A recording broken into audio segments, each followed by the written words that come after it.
Today, I want to introduce the 2026 Southern Graphics Council International Members Exhibition, juried by Carlos Hernandez. In Mr. Hernandez's own word about the exhibition, he had to say that it was an honor to curate the SGCI 2026 Juried Members Exhibition. The quality of work submitted was truly impressive, making the final selections both exciting and challenging. In my review, I prioritized places that showcase the hand of the artist, works grounded in touch, craft, and intention rather than heavy machinery involvement. I was drawn to prints with strong narratives, as well as works that brought forward fresh contemporary challenges and perspectives within printmaking. I chose 3 jurors' prizes from among the selected works. There are more themes and literally dozens of other works to talk about to choose from hundreds of applicants, and I'm impressed with the variety and creativity of works submitted for this exhibition, and I'm so happy to have a hand in bringing it to you. Congratulations to all the artists and my Jurors Award winners. Southern Graphics Council International is a global hub for fine art printmaking. It brings its annual exhibition to the hub city. The Juried Members Exhibition recognizes and celebrates the artistic achievements of our outstanding members of student and professional printmakers from around the world. The artwork selected by Texas Tech University alum Carlos Hernandez illustrate a diversity in technique, style, and content that sustains printmaking as a vital, engaging art form.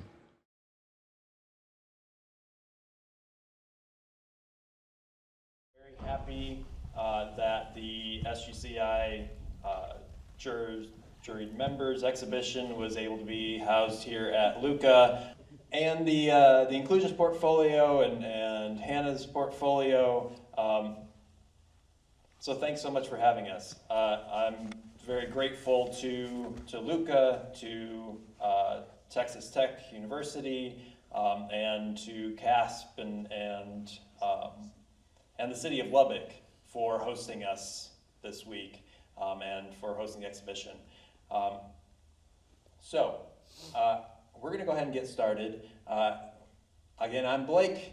We're going to be talking to Taylor Ernst, LHUCA's curator, Dr. Carlos Hernandez, who was the exhibition juror, with Phil Gresham, who is the exhibition's coordinator for SGCI, and then Joe's going to talk briefly about what's going on campus, and then Delita, who's been, world-renowned printmaker, among other things, and has been an artist in residence here this week, and then Tracy with the museum. So I've got the clicker. Let's do it.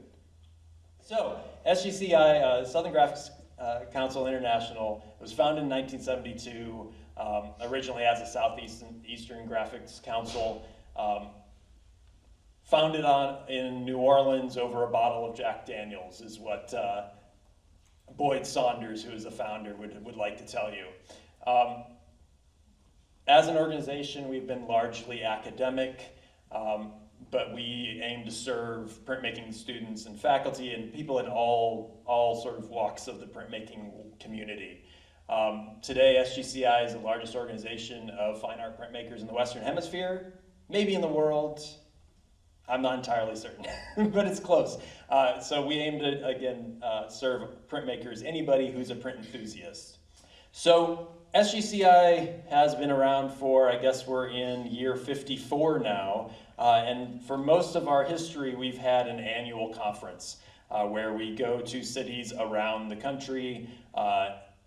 Between 750 and 1,500 printmakers from around the continent come, share prints, talk about print theory. We have panels and exhibitions and an open portfolio where everybody shows their work. And it's a way to bring together the global printmaking community. Printmakers tend to like each other, and there's not that many of us. So we're one big global happy family of artists.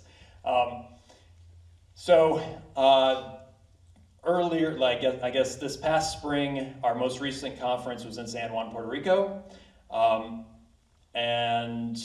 That was the last of our conferences that were sort of left over from the COVID years. Result of those years means that we've got an awful lot of work as a board.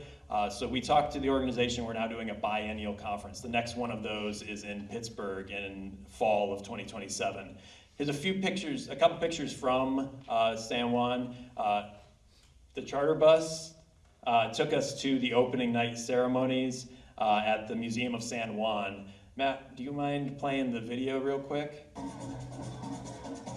So, the opening night was at the Museum of San Juan. The municipality of San Juan, the city, came out and threw this huge party for us at the museum, including this bomba performance where they were pulling folks in from the audience. We don't always have the host city come out and support the organization in such a big way, but that's our sort of ambition for this next year, this next conference coming up in Pittsburgh. Our goal as an organization is to highlight the host city, their contributions to printmaking, and to sort of leave the arts community better than we found it, to network with the community, to provide resources for them.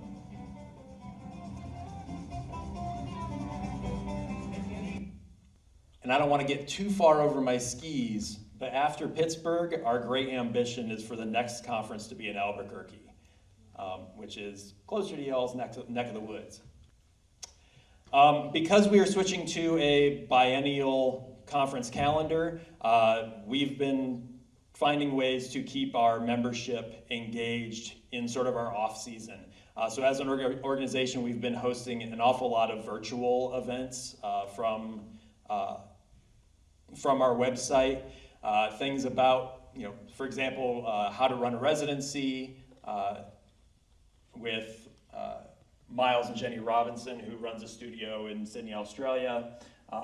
The Tamarind Talk, so Tamarin's in Albuquerque, and it's part of the reason why we want to go. And then Pressing Matters and Letterpress happened this past fall, talking about sort of state of the contemporary letterpress community, and specifically what was going on at the Hamilton Print Museum. And we just started an open call for members to propose their own virtual events. And that's in part to engage with our younger members.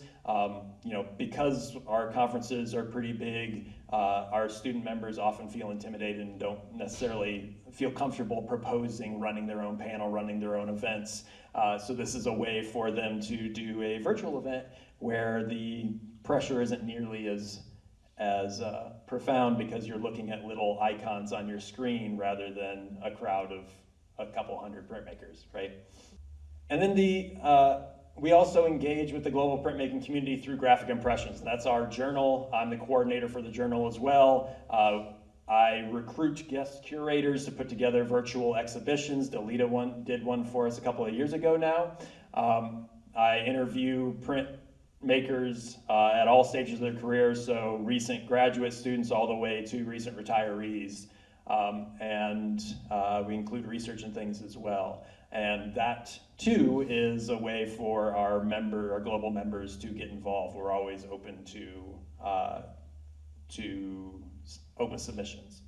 So that's a little bit of what SGCI does as an organization to network and create synergy with our members around the world.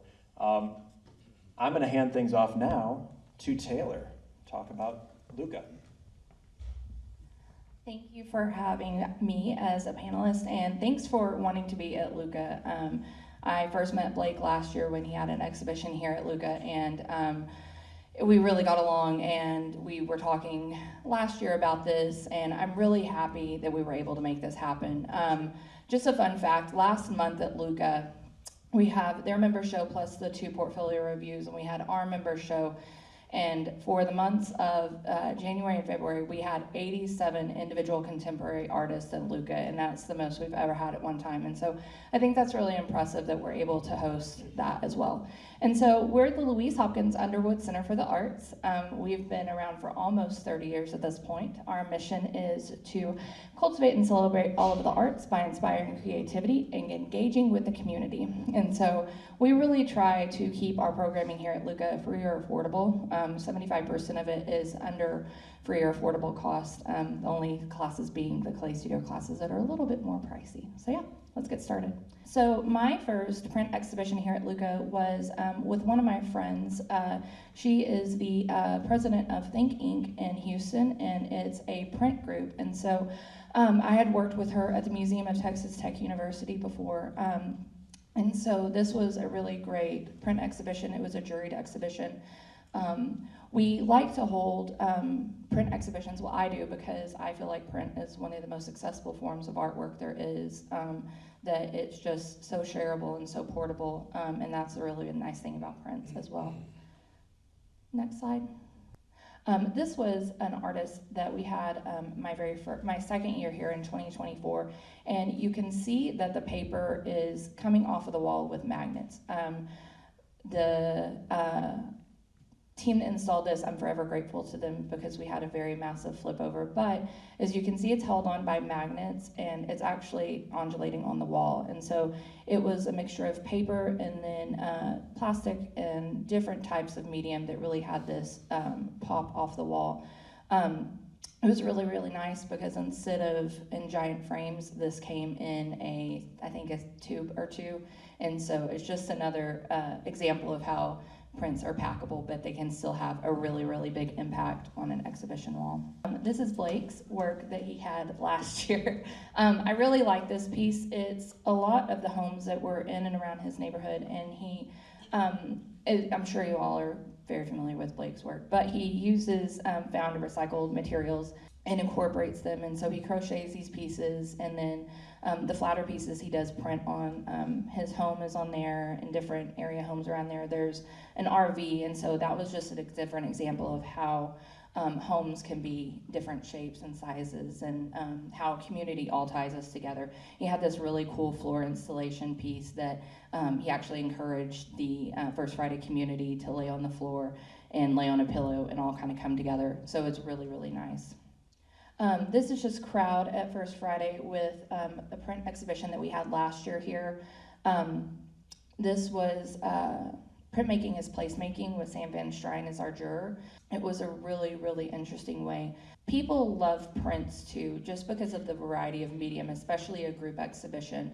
The studio and the main gallery have been really, really popular the past first two Fridays because it's not just the same artist being represented, it's right now in those two galleries we have over 50 individual artists, which are really, really cool. Another view of Printmaking is Placemaking. One of my favorite pieces you'll see on the bottom left is a floor piece, and it came from Canada, and it came, I knew it was a sculptural piece, and it came in a 12 by 12 envelope, and I said, oh gosh, I thought this was a sculpture. And so it was actually fabric pieces that the artist said you have free reign to pin however you want to make them kind of stand up and activate the space. I wanted to put them on a pedestal, but I'm kind of glad that I didn't because they work really, really well on the ground. I think that it lost that connection when I tried to put it on a low pedestal. And so this is just another example of how printmaking just doesn't have to be on a piece of paper that you make in a studio. Next slide, please. So this was a fun project that we did with the School of Art for Arts Fest that we have once a year, where for 2 days, about 120 high school seniors get to come and flood our campus. And so we share it with CASP and we share it with the print studio, and they have an activity at each station. And so usually at our station it's a scavenger hunt, but this year we partnered with Dr. Hillary Russell at the School of Art, and we did scanograms where the kids had all of these objects on the table that they could choose from. And so they started with a piece of plexiglass and they built from the foreground up to the background. And so they were able to choose these different things, and they lay it on a scanner that you can see on the second image. You can see how the students really detailing and making how they want. And the nice thing is they actually got to have a printed copy that they got to take home after they made their creation. And so they actually got to make a takeaway, and I have a few examples of that. So these are some of the student pieces. Some of them made them stationary where they weren't moving at that time, but these students got really creative and were kind of moving the pieces along as the scan happened.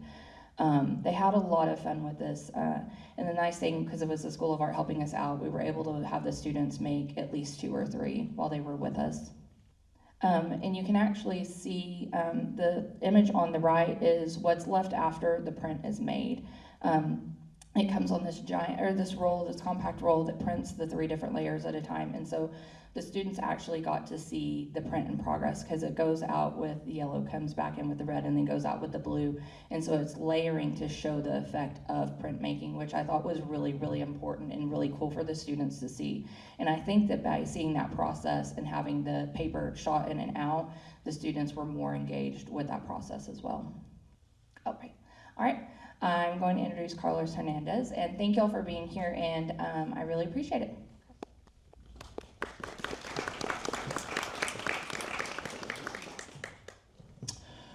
Hello everyone, how are you? I'm going to ask the Great Wizard of Oz up there to forward the slides whenever we need, because I'm not good with this kind of stuff. I don't know. My name is Carlos Hernandez. I'm from Houston, Texas. I'm a printmaker. I went to Texas Tech, and I love Lubbock. Lubbock's weird. I love it. Some of you may know me from the event I put on here. It's called UFOs over Lubbock, and it happens the first Friday of every October. I'm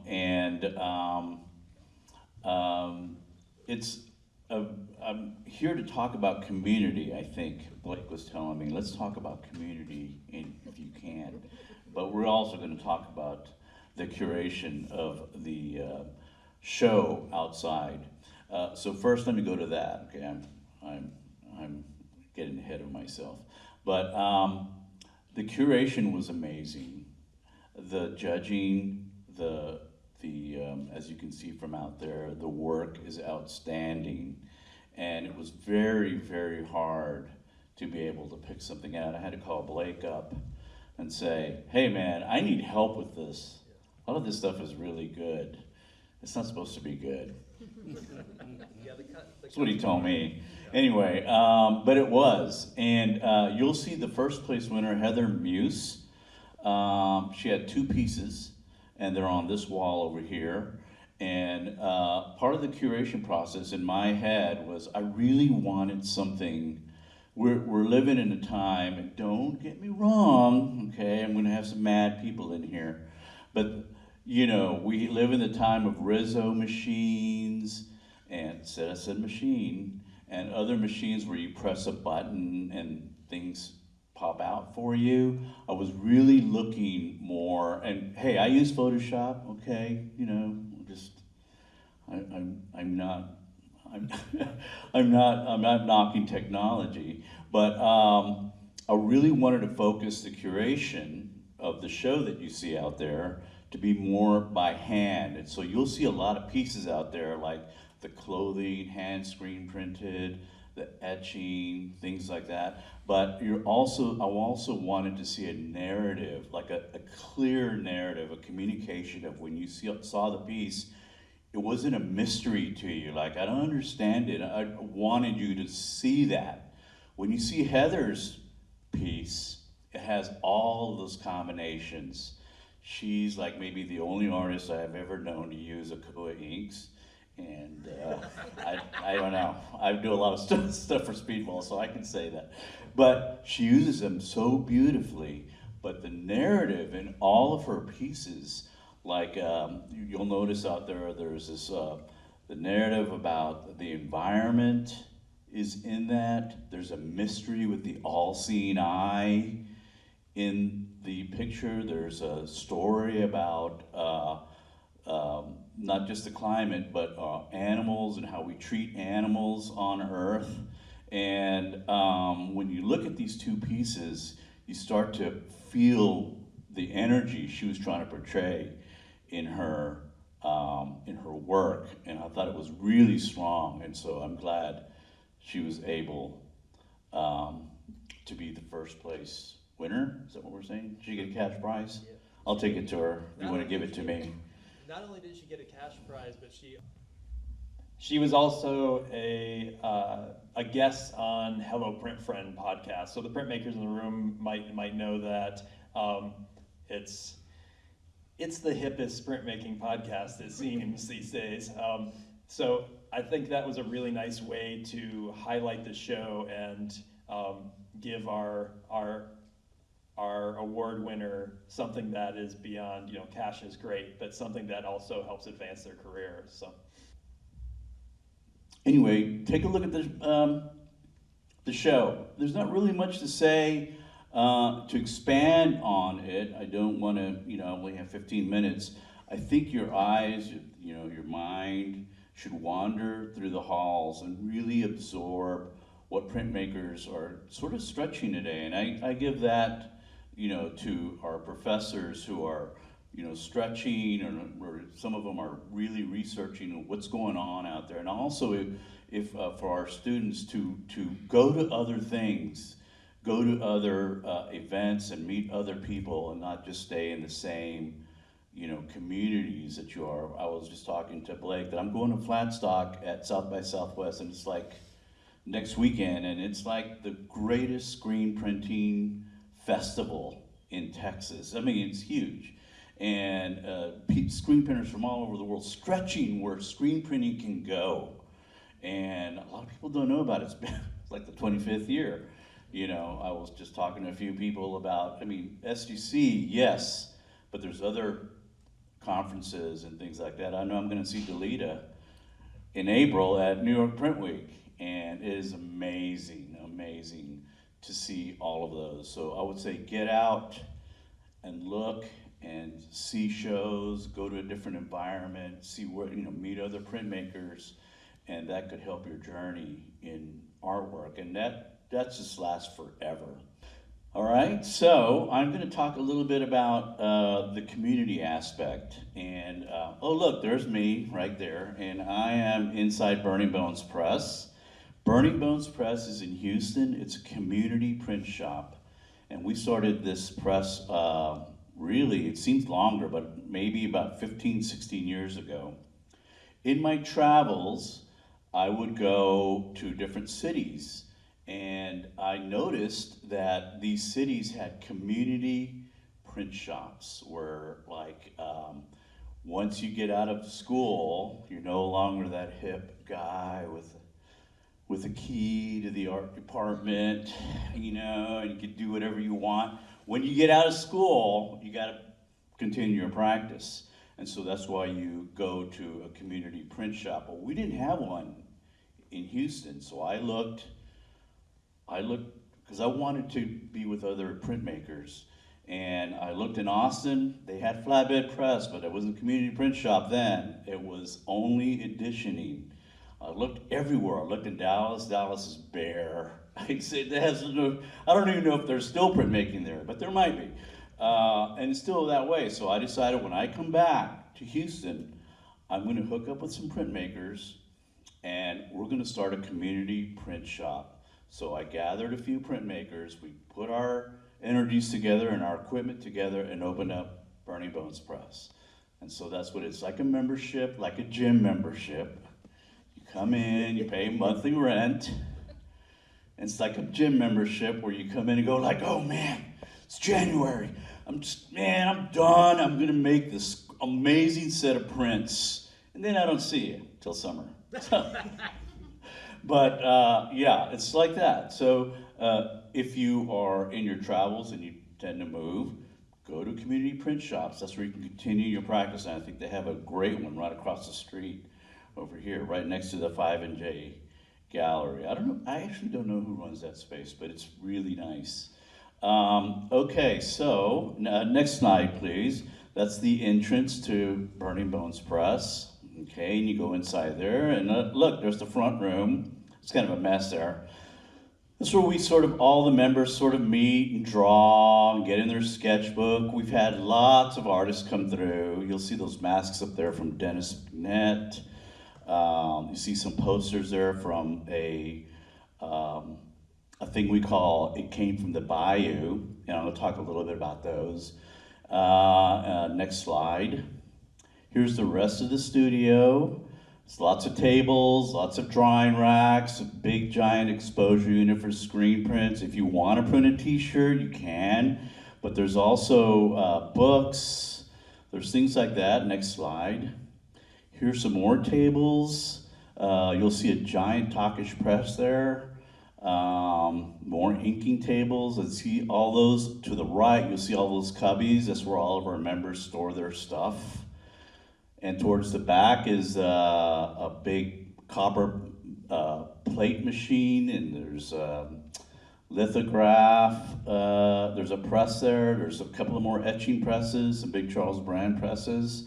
And in the very back is the dirty area. That's the etching area back there with all the acids. Next slide. There's another view.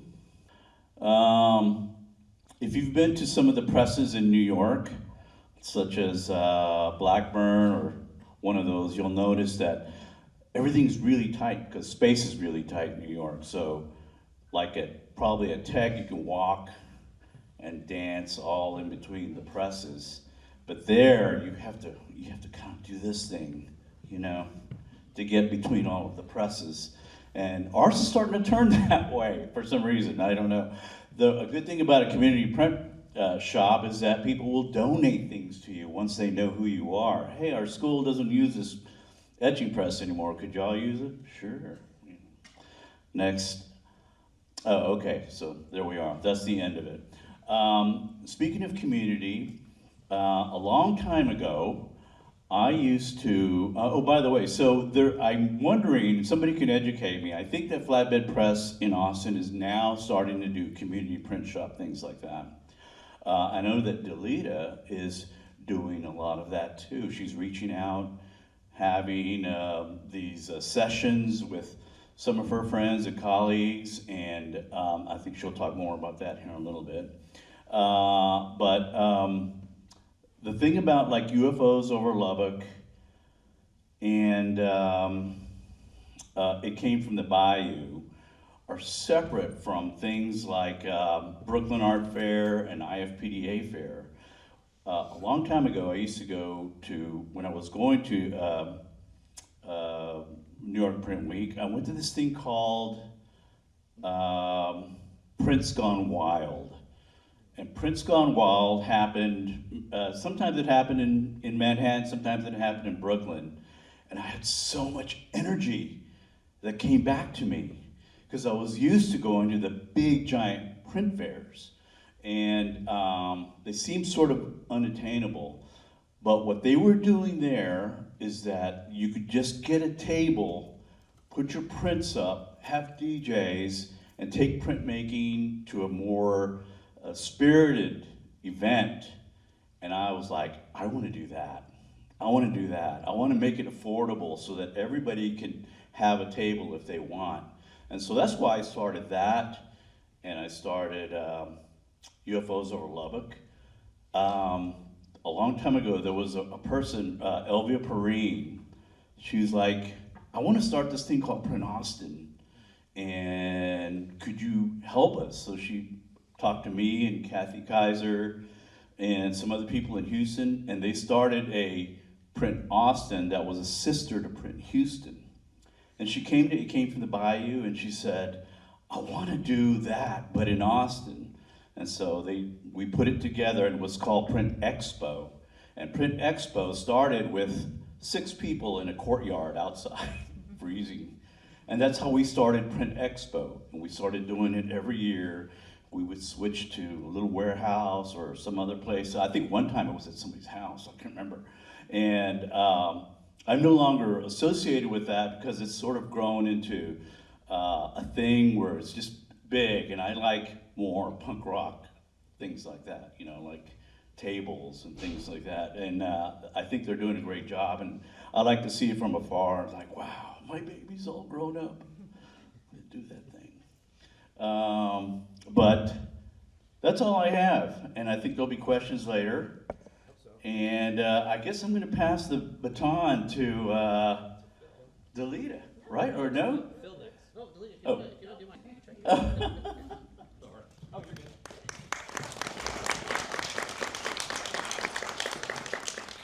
So hi, everyone. I'm Phil Gresham. I'm the Exhibitions Committee Chair for SGCI. I want to start out, I don't think anyone's done this yet. So show of hands, who here is not a... Okay, good. So was gonna say, because exchange portfolios, this for most of the printmakers here is gonna probably be a lot of review. But one of the things that makes printmaking just the amazing thing that it is really that sense of community. And a lot of us, we became printmakers, you know, myself included, through going to academic shops, community shops, or having someone who just said, hey, you want to learn printmaking? And showed us how to do this. So any of those people, the ones who raised your hands, if you looked around, you saw the ones who didn't, those people will talk your ear off about printmaking. They are all here to tell you about printmaking. Proselytizers, yes. Printmakers make multiples of prints, but we also tend to make multiples of printmakers. When I tell painters a lot of times about the community that we have here, they'll say, you know, I'll say, oh, you know, I know so-and-so printmaker that was in the Whitney Biennial or something. They go, how do you know that? Like, well, I met them at a conference. I met them through an exchange portfolio. And so that's something that this way of being outgoing, this way that we all have this community, is really something that's unique to us as printmakers. So for those of you who aren't printmakers, welcome. Find all of us after the show. After the talk, we'll talk your ear off about it. So what's an exchange portfolio? And this slide's been up for long enough that probably most people have read it by now. But aside from being a portfolio with a group of printmakers all sending in a whole edition and each getting back one of the edition, it's also a great way to get a line on a CV and a great way to share, to collect everybody else's work. Oh, it worked. Or, we'll see. See if lightning strikes twice this time. So these are a couple of the portfolios from our last conference in Puerto Rico. Exchange portfolios, for those of you new to printmaking, are usually put on by a person, one juror or a group of people will choose a theme, or that can be something as simple as everyone does etching or everyone does silkscreen. It can be something like the Paper Boats Flotilla down here, a format, or it can be something a little bit more esoteric, like a subject matter like Earth Mother here on the bottom. In these cases, the two on the bottom are actually exchange portfolios. The Road Roller one was not, but it would have been cool if it was. I wanted to leave it in there anyway. Let's see, lightning strikes twice. Yeah. So speaking of, lately we've been doing, at SGC, we've been doing some new takes on the idea of these portfolios. With the portfolio in conjunction with Proyecto ACE in Buenos Aires, we were able to invite 40 artists, 20 from Argentina, 20 from worldwide, to participate together to create a portfolio. To make this a little bit more simple, instead of the way that we normally do this, where we would have everybody send in a whole edition and then everyone gets back in one of each of the edition. To make this actually work, we had them only send in 3 of the prints and keep 2. This way, we were able to keep the cost of participation down, but then also still get everybody a way into having 3 different lines on their resume of being in a show coming up in Pittsburgh, a show in Buenos Aires, and the archive that we have for SGC. Oh yeah, and in graphic impressions, right? I don't know why I didn't put that in my notes, but yeah, and these also do all end up in graphic impressions, which is pretty darn cool. Shameless plug, by the way, we also have a portfolio like this coming up for art print residents in Spain, which Blake mentioned earlier, where we're going to do the same, make an edition of 5 and send 3 in, keep 2. And then we also, of course, if you wanted to do the more traditional ones of get everything back from everybody, collect everyone's work. We also do have one coming up in Portugal with Atelier Ghost Birds. Another cool thing about this is that in having only only having to make an edition of 5, we're able to get a lot more experimental work, a lot more large work. So these are all 19 by 22 prints, and it doesn't have to just be, you know, a simple one color thing. People are going to be able to experiment a little bit more because this format allows for that edition to be smaller. So this is Monsoon. This is a different take we also did, where with Hello Print Friend in Chiang Mai, we coordinated so that we had every artist who submitted the work that they were actually going to send. So we asked everyone to pull their entire edition beforehand. Aside from also promoting the print people to actually pull editions, it also was a great way for us to be able to coordinate and have the juror who juried all of this in Kittikong, able to look at the work that he knew he was already going to have. So that was helpful. Also with the time difference, being able to communicate with them, being able to send over a 12-hour time difference. It was either too early or too late for one of us each time we talked about this. Being able to coordinate and then also get the work shipped halfway across the world within a pretty narrow time frame. So I think actually that's mostly on its way there now. Oh, there we go. And you can too. So this is especially for a lot of the students that are here.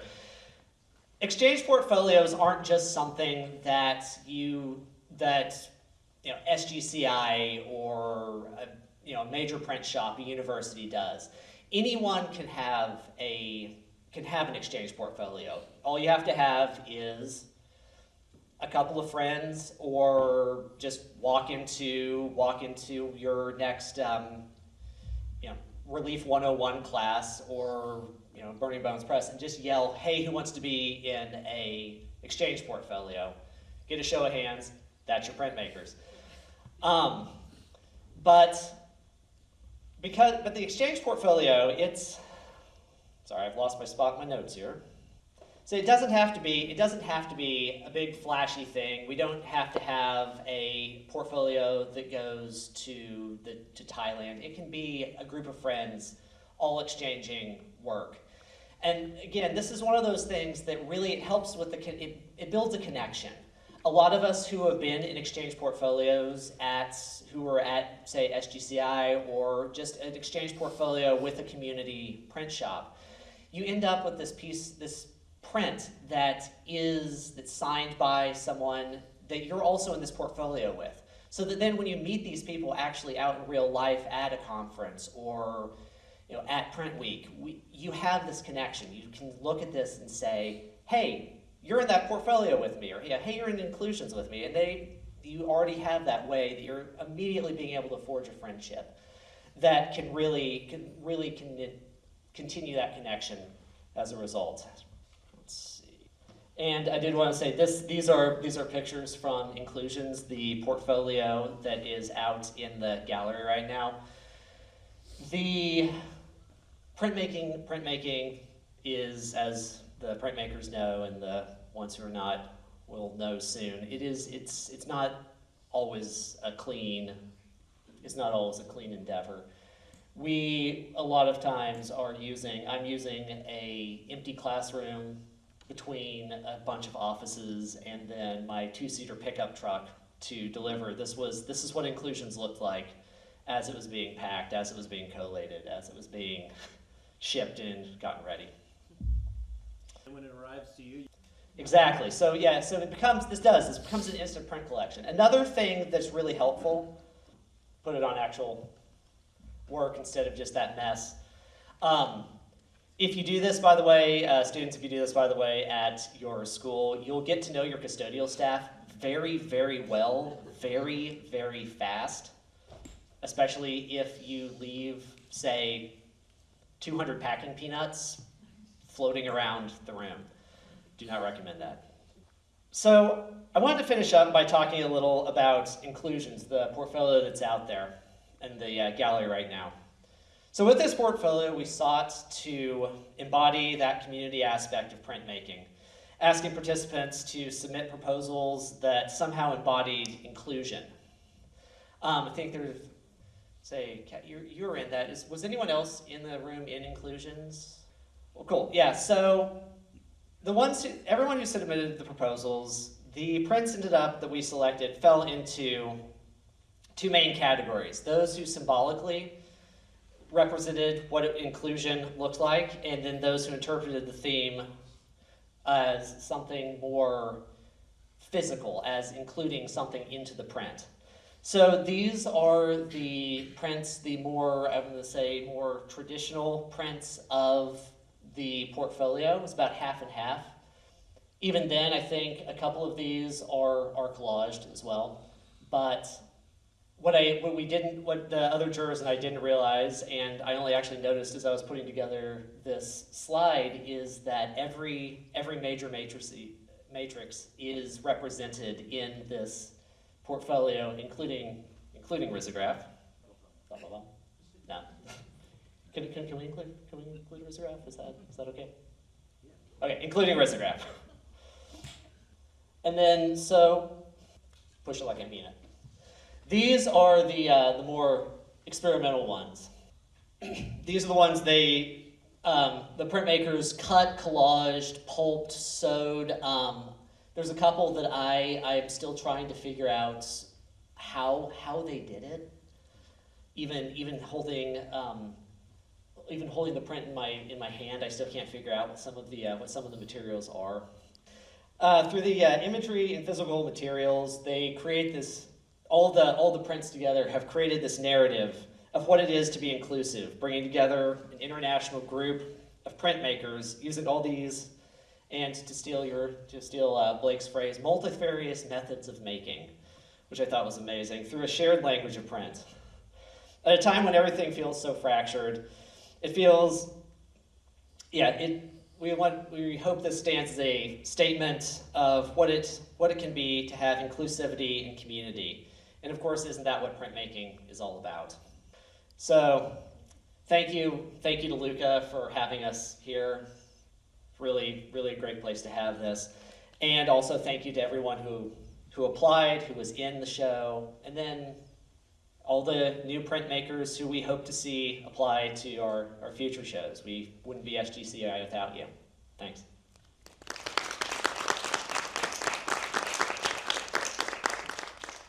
All right, and there it is. Delita Martin is our next speaker.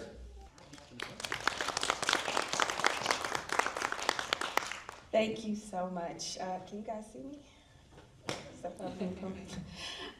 First of all, I'd like to thank Texas Tech for inviting me here and being in community with me. And I want to thank all of your partners. This has been an amazing, wonderful experience. Your students are just so precious. And I want to thank all of them for inviting me into their studios and being in conversation with me. So for those of you who don't know me, my name is Delita Martin. I am the founder and operator of Black Box Press Studio in Huffman, Texas, which is still kind of Houston. So I'm going to share a few of my works with you, and I want to express, I love printmaking, but I love everything about printmaking, so I try and bring everything into every piece of work. And so I was able to come here this week and share my process with your students. And this piece, I work really large, so as you can see. But I'm just going to scroll through several pieces here. Oops, maybe, no? Yeah, okay. So when I first started out for working, a lot of my work was in the traditional rectangular square format. I was still bringing in all of the various mediums, including drawing, painting, stitching, collaging, relief, screen, you name it, I brought it in. But I was sharing with the students some of my more recent work. So I would say these are probably more within like the last 2 to 3 years. But I'm in the studio, and I want to share this story with the students because I want to encourage them to not only learn the traditional rules and processes within printmaking, but learn them so that you can break them. And so I'm in the studio. I have this thing I call my trash pile, which is work that doesn't always work. And so I just kind of like toss it on the floor. And I'm in this time crunch. I get to the studio and I'm like, gosh, what am I going to do for this show? I have no idea. But I look on the floor and there's these compositions that were just kind of laying there. And so I started taking pieces of works, older works, and then just some scrap pieces to create these compositions and these shaped works, which I started looking more closely at Cubism. And so this style I refer to as Afro-Cubism because I'm also going back beyond Cubism and looking at traditional African sculpture. Here's another piece that I did with the stitching as well. So upon moving back to Houston, one of the things that I'd never really done was self-portraits. And during the pandemic, I think everybody in the world got hit pretty hard. And not only is printmaking a form of practice that I love and I enjoy, but it's also a way for me to tell personal stories, to work through personal things. And during this time, I had 2 family members that actually pass away from COVID. And at the point, one of them was my mother and the other was my brother. And I felt like at the time, my mirror was broken. And so I needed to see myself. And so I did a series of self-portraits and this interaction that happens between me and the spirit world. And this is, I want to say around actually not the first piece, this is probably about the second piece. This is another self-portrait that I did, and I think this is more along the time when I think I was becoming back around to where I felt like I was being myself. So this is that piece. This is another one of the Afro-Cubist pieces. Help. Okay. Also, one of the things, and speaking of community and really working with others, one of the amazing things that happened during the pandemic was that I met a tremendous amount of women from around the world, and we were in community. We had art church on Sundays, where we would critique each other's work. We would talk about things that were happening in the art world. We were sharing process. We were doing all of those things, and it was absolutely incredible and amazing. So, I encourage students. I think one of the conversations that I had with students here was get out into the community and know, fellow artists. Share your work with them. Be curious about their work. But I also, this is just, there's so many ways to connect. It doesn't just have to be physically. One of the artists actually that I met via line actually came to my studio and stayed for a week and worked. But that was our first time meeting, but we were able to build such a relationship, and I was able to bring her in and introduce her really to the world of printmaking, because she was not a printmaker. And matter of fact, these were the 2 ladies that came. They are based in LA, and the figure on the left, Shawana, it was her birthday, and so we kind of got together and surprised her with a ticket to come to the studio, and I set her up with a cart, books, and was like, whatever process you want to learn, let me know. So it was really a wonderful time. This is another self-portrait of me, kind of like in a dream state. I do a lot of symbolism in my work, so persimmons were really important. And according to my research, persimmons are like the food of the gods. And this is me kind of in the spiritual and sleep state. So again, thank you for your attention, and I'd also want to say thank you again for Texas Tech, to Southern Graphics. This has been absolutely amazing. Thank you.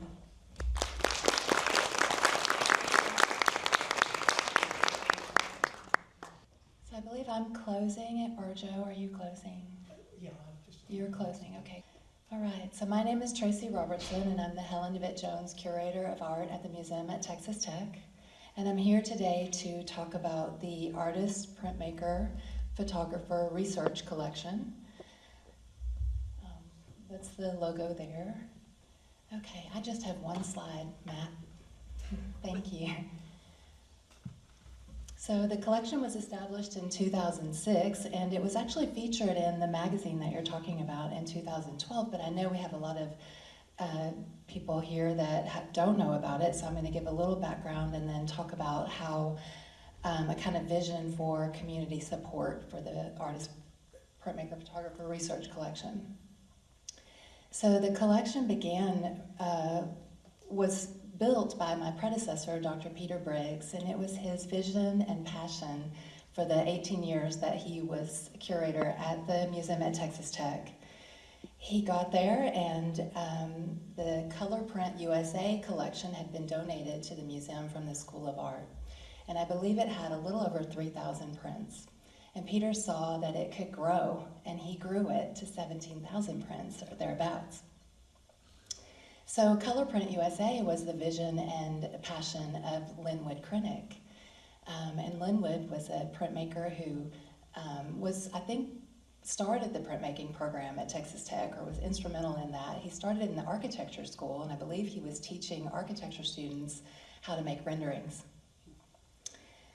And so really the Artist, Printmaker, Photographer Research Collection, I'm going to call it APRC now, goes back to the beginning of printmaking at Texas Tech. It focuses on contemporary living artists, but it spans from the 16th century to the 21st century. And in the image here, you see art history students taking, I guess that first art history class that is all of art history. And they're studying Renaissance prints in the APRC, and they come every semester. Peter envisioned the APRC as being an archive of sorts in two ways. He wanted it, I think, to be comprehensive of artist printmakers, at least one print by all the artist printmakers, particularly of the Southwest, but also to, for some artists, hold their entire archive from their sketchbooks to their failures, if you will, to their final prints, from graduate school to end of life. And there are about 8% of the artists who have that kind of approach within the collection. So, community support for printmaking in the APRC. You know, we have the common things, exhibits, class visits, teaching and learning. There's also the blog that many of you may be familiar with that Peter began and kept up, that kind of stopped when he retired in 2021, but it continues to be a great resource for a great many people. I hear from people all the time that they've looked up information on the blog. And so that, you know, our collections need to be online. And we all know this, and that's something that is always being worked on behind the scenes. But that's an area of support, inviting entries to that blog.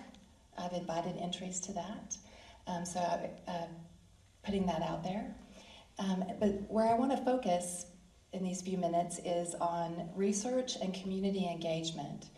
So how do you get community support for printmaking? From my perspective and my experience, I want to create opportunities for audiences to fall in love with art, including prints.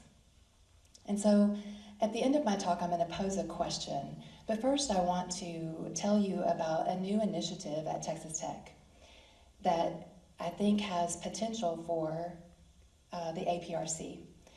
So Texas Tech has a strategic plan, like all universities, and ours has 3 focal points. One of those is community engagement. And Texas Tech defines engagement in a very particular way. It means a two-way street. So Texas Tech and a community partner, both contributing to meeting or addressing a societal need. A community partner using research and teaching and programs and resources of Texas Tech to meet a societal need. So the target audience comes from the partner. And the target audience, their situation defines the societal need. So I have some examples of how I am using the APRC to participate in this initiative. And I should back up and say, the museum at Texas Tech is under the umbrella of the provost's office. And at Tech, we have a number of vice provosts. And so the museum operates under the vice provost for outreach and engagement. And so his sole purpose is to build this part of the strategic plan. So my time and efforts are required now to participate in this programmatic engagement structure. And so how do I incorporate the APRC into that? One of the avenues that we've had and opportunities is to write curriculum for middle school students around the topic of nature. And so art and nature are inextricably entwined. So it was a great opportunity, and I had lots of ideas immediately. And so the first idea that I wrote was about mimesis, the ancient Greek concept of mimicry, and that's how we learn, and how artists have copied nature, so to speak, since the beginning of art. And I decided to focus on some of the reasons that artists do this, and I chose the work of Kent Kaplinger from the APRC to feature in the lesson, because Kent is using or copying nature from the perspective of narrative and kind of understanding, what life feels like. And so that's one way that I was able to draw on the APRC to participate and then connect to Texas Tech's endeavors. And I lost my train of thought about that, but, I know. Kent, so how did I do that? Kent came to visit. So artist visits are very important, I think, for the APRC, because I get to meet the artist, we get to talk face-to-face, I get to hear, it's almost like a studio visit, really. It ends up functioning like a studio visit. I learned so much firsthand. Kent asked me to pull his prints before he came, and he brought his family, and so I did, and then he starts to talk about them. And I get to learn about his process, just like we learned a little bit from Delita just now. And it gives me ideas. And I'm a person who can recognize synergies. So I am a quiet person, and I sit and I listen, and then over time I see connections, like with this curriculum that I was able to incorporate Kent's art into. So the question that I want to pose has to do with research. So if we're connecting programs and research at Texas Tech with community need, and this is a question I posed to Kent, and I'll tell you what he said. What does research in the APRC look like? What outcomes can we have from that research and that engagement? In other words, what can the goals be? What needs can be met? And then how do we know if we're meeting those needs? What indicators can we define? And I know this is out of the box in terms of art research, because what I'm proposing is that we use art outside of the art world to make an impact outside of the art world, and that's what Texas Tech their engagement endeavors are supporting. So talk about community support for printmaking. I have never had institutional support for programs in art like I have at Texas Tech. So it's very exciting. And so the question is, again, what does research in the APRC look like, and what can it accomplish in the community in terms of needs? And so I invite you to think about that and send me any ideas that you have Always welcome visits and ideas and blog entries. So thank you so much.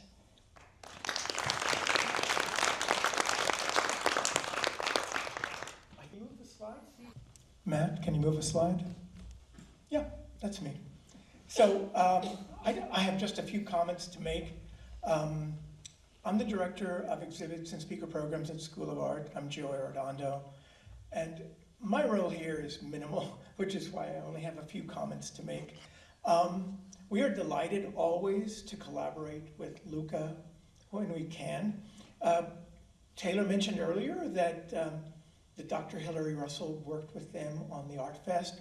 Dr. Hillary Russell is the assistant director of Landmark Arts, but she also runs our Rural Arts Connection program. We get funded by the Stillwater Foundation out of Austin, Texas, to reach out into the communities and bring art to them. And so Dr. Russell, Dr. Andres Peralta from the Art Education Program, and Dr. Courtney Tyler, also from the Art Education Program, have been devising these little, let's take it on the road programs that they're taking to Seminole, to trying to think, to LHUCA, and to various communities, and that's just terrific. And we're very fortunate to have been funded by the Stillwater Foundation and then be able to collaborate here with LHUCA, collaborate with other programs to get art out. Again, engagement with the community. Last spring, Sangmi approached me about funding Delita Martin as an artist in residence. We have a very generous endowment that was left at School of Art by Ryla T.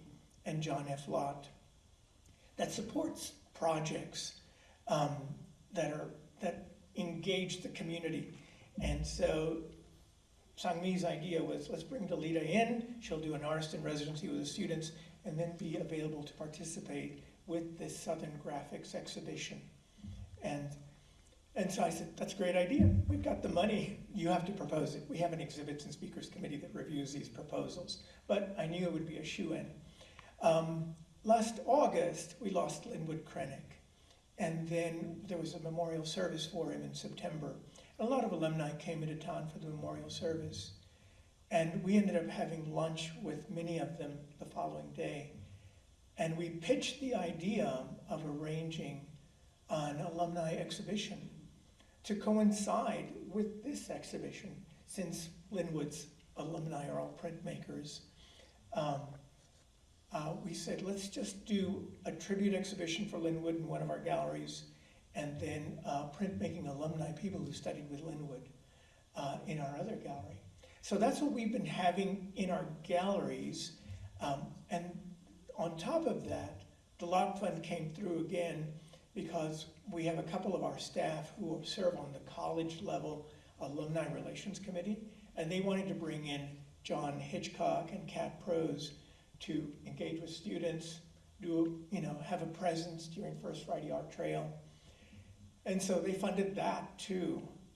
So we're very fortunate to have been supported by these benefactors, and then we try to make that support as relevant to the community as possible.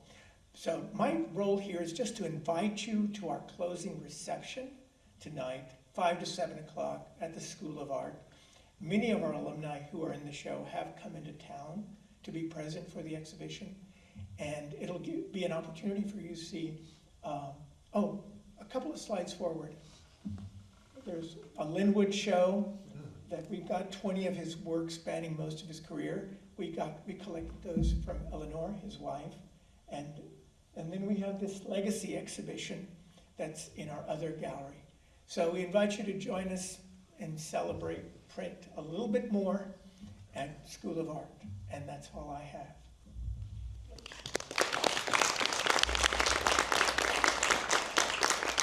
Thank you, Joe.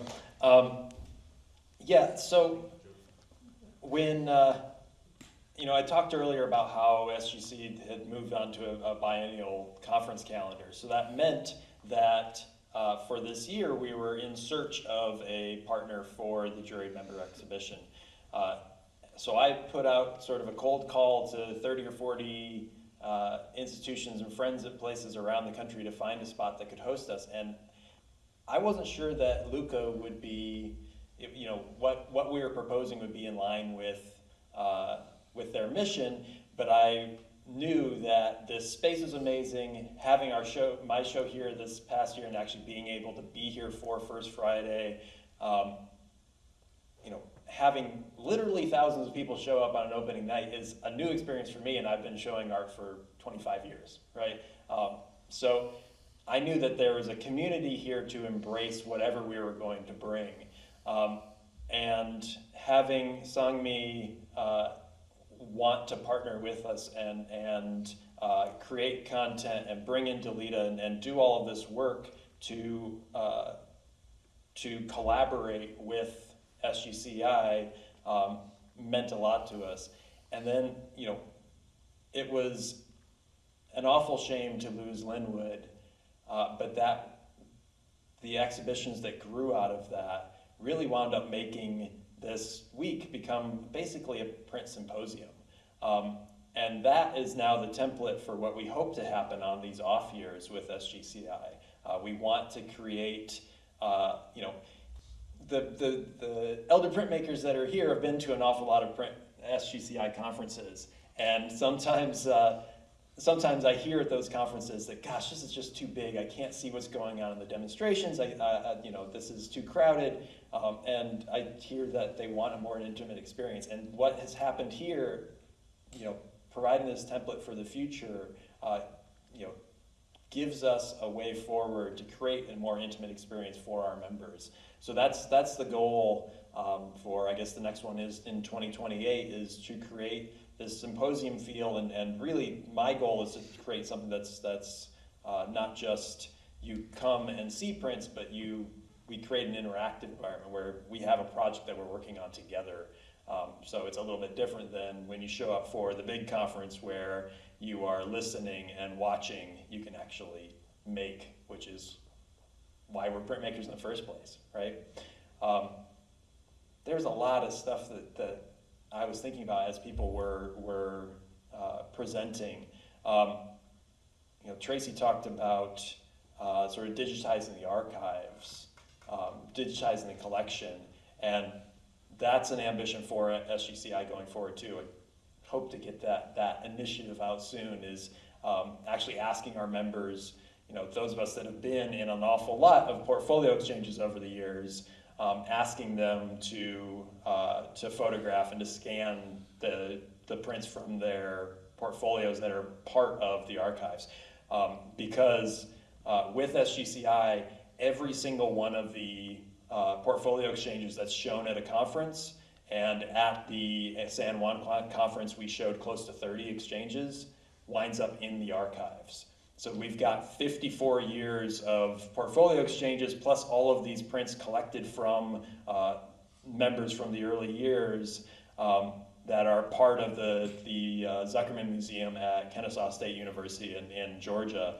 And it's a huge undertaking to digitize all of that collection. So I'm going to be asking our members to help with that effort. And in that way, we wind up creating a virtual rendition of the archives that can be a teaching tool and a research tool for our members in perpetuity. So again, a way to support, you know, sort of highlight the printmaking community and support all of our research and our careers going forward.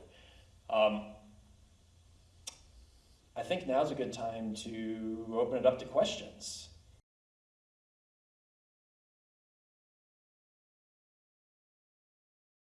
So I believe in always learning, and I always try and put myself in the position of being able to learn about new processes, being able to share process. One of my things, you know, when I think about the idea of what it means to be a master printmaker, for me, it's being able to be dropped into any studio situation and being able to hold my own. So it's just helping me to continue to grow, and I have the pleasure of helping others to grow as well. So. you really learn. You just never stop learning from someone else. I've had people come into our studio and they were just stuck on this one process because they had never talked to someone else about, engaging with other mediums. How do you do this? Ask questions about this. Oh, this thing is happening. I think I might have mentioned a little bit of that. Like Delita, I tend to go out and research some of these things and try to bring them back to the studio. Although our studio is not really an editioning studio, it's a truly community print shop. So you're gonna get people from all walks of life come in, and that's how I think I try to absorb some of what they're doing and put it back into our practice, into my practice anyway.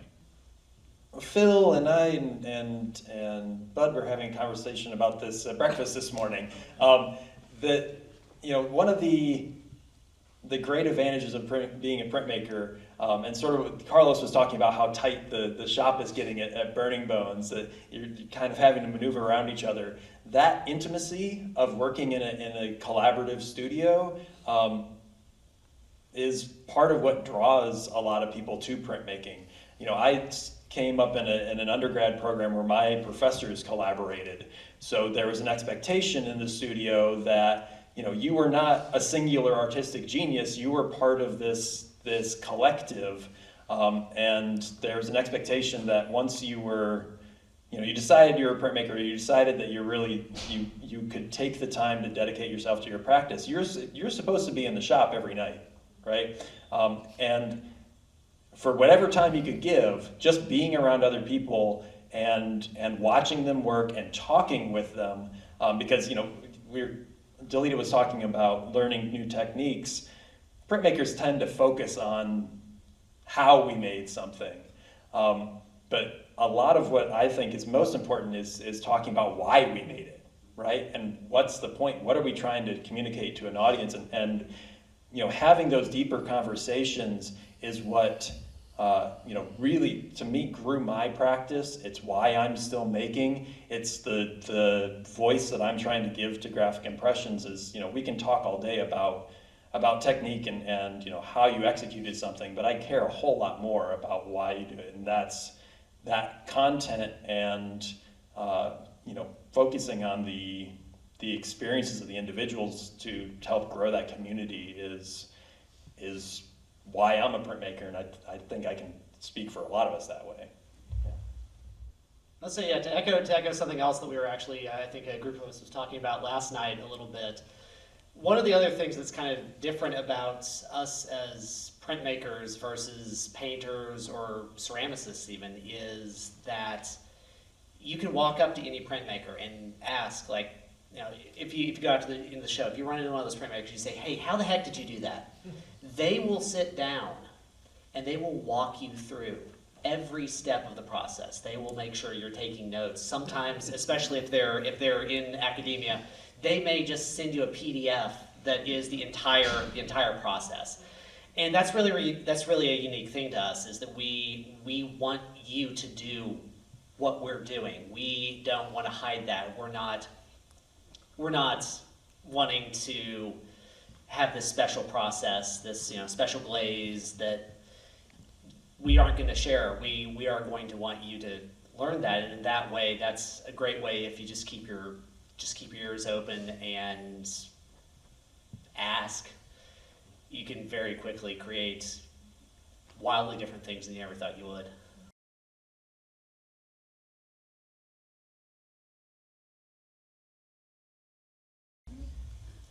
Keep editioning.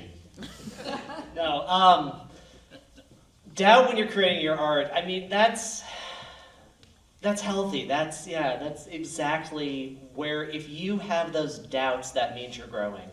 That means that you are where you should be. And again, like Carlos, I'm gonna steal your line here. Don't grow old. Don't get comfortable in a place.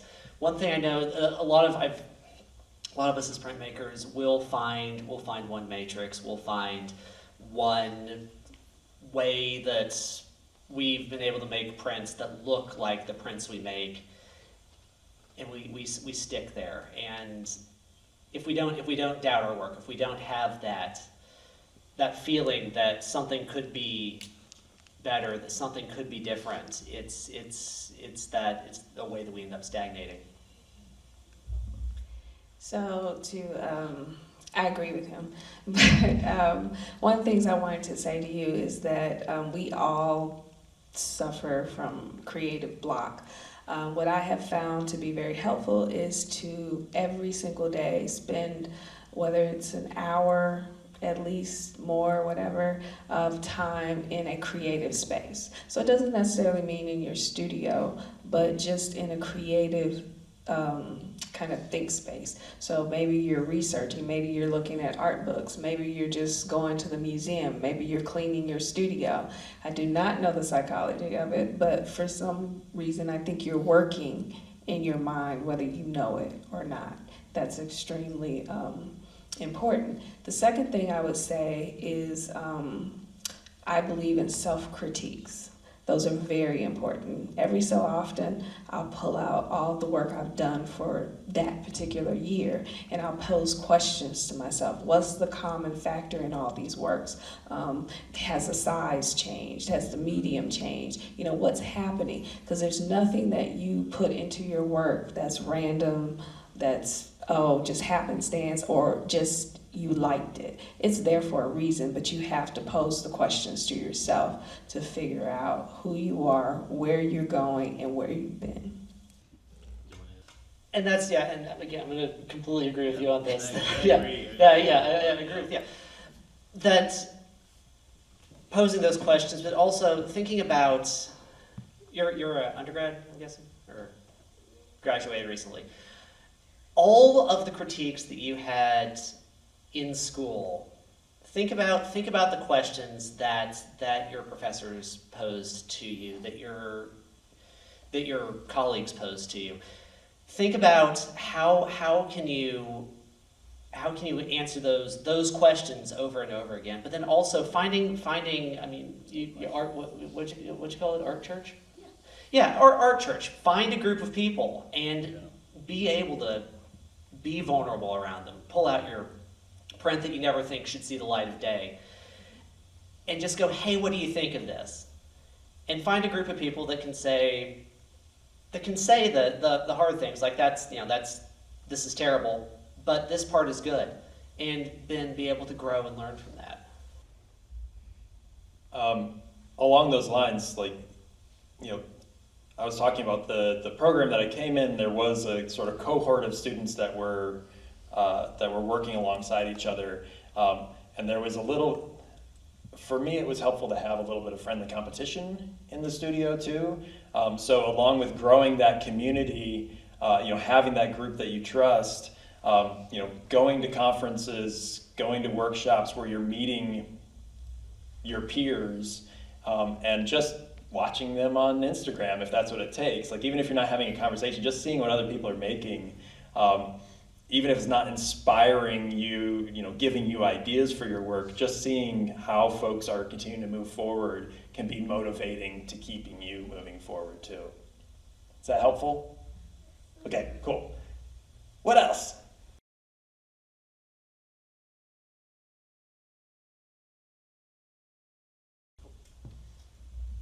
So I think one of the amazing things that we have now is that we have access to the world, so to speak. And you're not just limited to the people that you can physically reach. So I encourage you to use it to your advantage. Maybe you don't have a per se established community. I'm not sure what that means, but maybe you want to introduce your community to something new. Maybe you hit social media and say, hey, I'm doing a portfolio exchange. Who's in? First 25 people that message me, you're in. So, there's so many different creative ways to do it. So I'll go back to what I normally preach to students is that, I think the creative world in general is just a double-edged sword, in that the hardest part is that you have to be creative and make it what it is, but the most beautiful part about being a creative is that you have to be creative and make it what it is. I mean, it's what Delia said. I mean, you just go out, you make people aware that, hey, I'm here. There's got to be other people like me here or are interested in these type of things. I mean, that's how we started. You know, when we started Burning Bones Press, I didn't realize how many printmakers are in Houston. There's a ton of them. And I didn't realize how many institutions, such as the MFA, Rice, U of H, they were also interested. Like, well, you know, I don't know why they didn't do something like this, but you know, you start to figure out, like, okay, there's other people.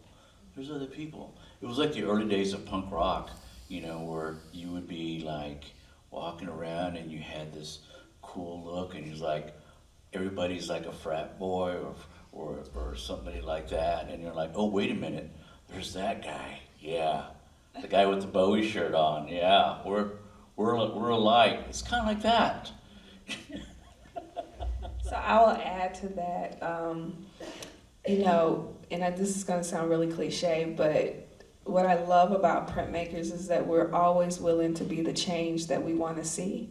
So if it's not there, start it. And the print community is so supportive. You have no idea how many times I've reached out to people that I didn't know, but was 2 degrees separated or associated with them, and they were more than willing to help me figure it out. And so don't be afraid to ask, because closed mouths don't get fed. And then also remember, if you're, I mean, you have the world at your fingertips through social media, through the internet, but then also printmakers, we make multiples, we make prints, make posters. Printmakers have an eye for seeing prints out in the world. If you put, and there have been times that I've gone to shows, I've gone to events, simply because I saw a hand silk screened poster on the back of a beer box that was stapled to a telephone pole, and just immediately caught on like the flat, that is a silk screen. These people know printmaking, I'm gonna go meet them. So that's a great, again, that's a great way to just get yourself out there and be the, I think, was it be the change? Be the change. Yeah, I like that idea of like putting out breadcrumbs, right, so people can find you. And I was thinking this last night during First Friday. There's a lot of people walking around is like, I don't know that you're an artist, but you sure look like my people. Like when I'm in an airport, I can smell an artist before, you know, that didn't sound right, but you know what I'm saying. Like I can find another artist pretty quickly, right? And if you don't, and so there's value in sort of projecting that, right, too, you know. And I think also you maybe were asking about how you can get that work shown locally too. You just got to be brave, right? Find a spot, you know, whether it's your local coffee shop or, you know, some place that you go that you've got bare walls, and why is that? Like, nobody likes bare walls. Ask, right? So I first got involved with SGCI by cold calling. You know, I was talking earlier about having the virtual call, or the call for virtual panels and things to get people used to, you know, getting them comfortable so that they can then present at a conference. I didn't feel like I had the clout early on when I was still a student to propose something to the conference necessarily, but I was coming to this city, and there was, you know, the worst thing that could happen if I call a space and say, hey, I want to do a show, is I get told no. And I'm not going to come back to this city anytime soon, so who cares, right? So in 2009, I had 2 shows in a building on the south side of Chicago. One was a photography studio, another was just this guy's office, and I had a really cool portfolio exchange that I curated, and then a group of my peers that I met at Frogman's, this printmaking workshop. And I got the spaces to agree, and then I just contacted the steering committee for the conference and said, hey, these are going to happen. Can you please add these shows to the conference program? And that's what got things started. 2 years later, my wife and I got married at the printmaking conference in St. Louis as an officially sponsored conference event. And it was because officiated by John Hancock, yeah. And Bud was one of the bridesmaids. So, Oh my gosh. yeah, it's a family affair here. So, you know, a huge chunk of our career as artists is being told no. We're going to get told no way more often than we're going to get told yes. But that just makes the yeses feel so much better, right? Here's an idea. The New York Print Week that one was talking about, I've been to like some house shows, and they're the best thing, man. I mean, they'll have somebody clear out all of their front room and have a show. And I've been some of the best shows going to someone's house show, you know, where they just, like I said, clear out their room, and they have all of these artists or their own work put up, and I've had the best experience there, meeting people, meeting artists, and that's one way of maybe showing or making people, or letting everyone see that you are here, you are an artist, you want to engage with the community, come see my stuff. That's just one of the ideas I've had. Another idea I've had is always ask. There are times where I've put on a show, like some abandoned building downtown, like, can I just have a show for one day? And they're like, sure. I mean, how much is it? Nothing, just do it. You know, maybe pay for someone to, I don't know, to close it up or clean it up. But anyway, 2 ideas.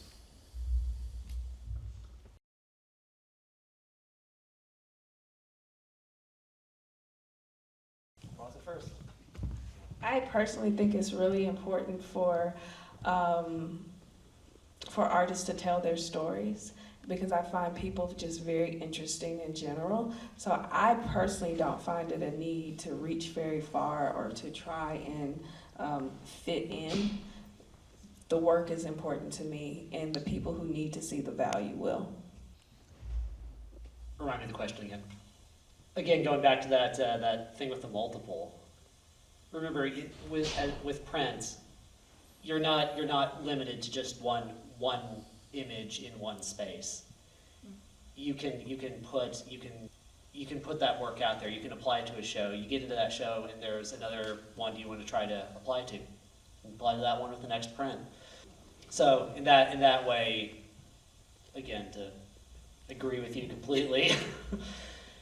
There's the people who are supposed to see your work will see your work, and the editioning it is just a great way to get that space wider. We also have social media. Woohoo! You know, it comes with its own issues for sure, but it can lead to real opportunities. And It's just the world we live in. Yeah, totally. And you know, I know everybody's on their feet a good chunk of the day anyway, so if you can make it work for you, that's great. The idea of editioning and get your work out there, that's awesome, but whenever you can try and be in the space where your work is, so you can actually interface with your audience, that makes a huge difference. Not just to your audience so they better understand your work, but I find it, you know, it's what keeps me making. You know, if I don't have a show coming up, I'm not going to make nearly as much, right? I need that motivation. I need to have that audience, and maybe it's just because I've been teaching forever, but I think it's that feedback from the audience is really important. So if you can be in a space where you have a show, that's awesome. That idea of having breadcrumbs, you know, putting your work out, even if it's just little stickers around town, people will start to wonder if it's a cool image. They're going to wonder who you are, and you're going to wind up finding them, and that'll grow things too. Is that helpful? Cool.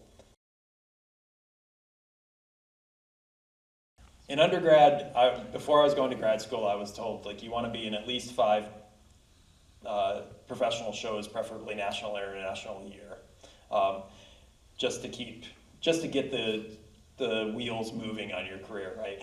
So that meant I was applying to 20, 25 shows and getting into a handful, right? I don't know that I would advise that at this point, because there's, I think you need to be selective in the juried shows that you're doing so that you understand what you're getting out of that exhibition, like who's going to see it, what is the clout there, right? But I was obviously getting way more no's than I was getting yeses. I've also been teaching for close to 20 years, and almost all of it has been an adjunct. I've been a finalist for a teaching position at least one institution every year for 12 years, and I've always been the bridesmaid and never the bride. I've gotten really freaking good at rejection, right? And sometimes it hurts. Like, you're certain, oh, I'm moving to Wyoming, which I didn't even know if I really wanted that, but I liked the space, right? Audience is super important. Like, we want to interact with the real world, but also that rejection is ephemeral, right? You're going to move on from that because you're going to get a yes eventually, as you keep putting yourself out there. You guys got to go, huh? We got plenty to catch. Yeah. I would like to say this to you before I leave, and I'm going to go back to what my mom told me in kindergarten. Not everybody's going to like you, and not everybody's going to be your friend, but you have to decide what's important to you. Is the art important to you or the accolades?